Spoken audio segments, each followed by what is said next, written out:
Hi, I'm David Martinelli. Today I will be informing you on how to make effective charts and develop survey questions. I found an article by James Manilow, and he talks about 6 different steps to make effective charts and develop survey questions. His first point is talks about just creating great visuals. You have to be consistent. Consistency is something that is necessary. That's why he says it's his first point. He says you don't want to choose different colors and have just your slides or your presentation everywhere. He says it can confuse your audience and it can divert them away from the actual message. They'll be distracted by what your visuals are instead of what you're trying to say.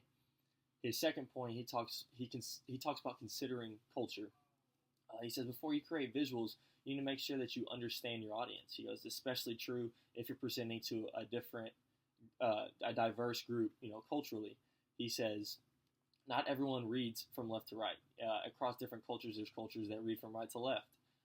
There's cultures that think a certain color might mean bad luck for a business presentation. He talks about, just any kind of slang may offend somebody or, even confuse them, and you want to try to stay away from anything like that.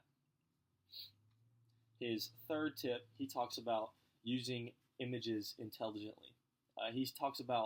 He references Steve Jobs in his 2007 unveiling of the new MacBook Air, and instead of telling people the specific size of whatever he's doing, he talks about he brings a manila envelope, and he shows people that the MacBook can fit inside the manila envelope, and everybody was amazed by this, and everyone thought it was genius. Instead of telling people the sizes and them having to figure it out for himself, they see him put the MacBook inside this envelope, and it spoke wonders for him, and it's very easy to pick up for people. His fourth step, he talks about breaking down complex data. He says when you communicate complex data or large chunks of information, avoid putting it all on one slide. Your audience may struggle to take on all the details. Instead, try to summarize the information or split it up, into several different slides. He talks about handouts being, very good to the audience to handle complex information. He says it allows your audience to look at data more closely, and he talks about even when you're presenting to analytical thinkers, such as engineers, scientists, or professionals, they're trained to be skeptical about data, and this handout will give them a better look and a closer look.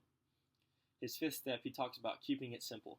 He talks about each slide should focus on one idea or one concept, and this will allow your audience to grasp what you're trying to say more quickly. Keep your text to like a bare minimum of 10 words or fewer. He talks about use an image to convey a message rather than words. Talks about using graphs, pie graphs, line graphs. Graphs are huge today in the business world, and it shows percentages.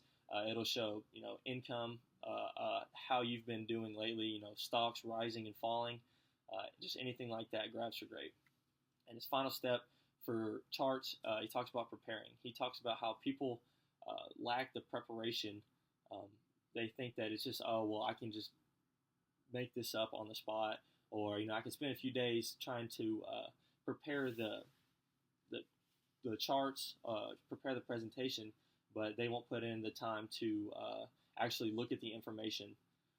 And then he goes on to talk about developing survey questions. He talks about keeping the survey questions simple. The first thing you don't want to do is confuse the people on what you're trying to ask. He talks about the length of the questions, and especially the length of the answers.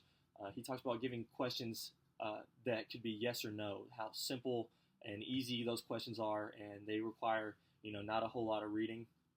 And I think this article was outstanding. I think he nailed everything when it comes to making effective charts, as well as the survey questions. Trying to keep everything simple, not trying too hard to overdo anything, not making anything too complicated, but just getting your message across was a big deal for him. So thank you guys for having me.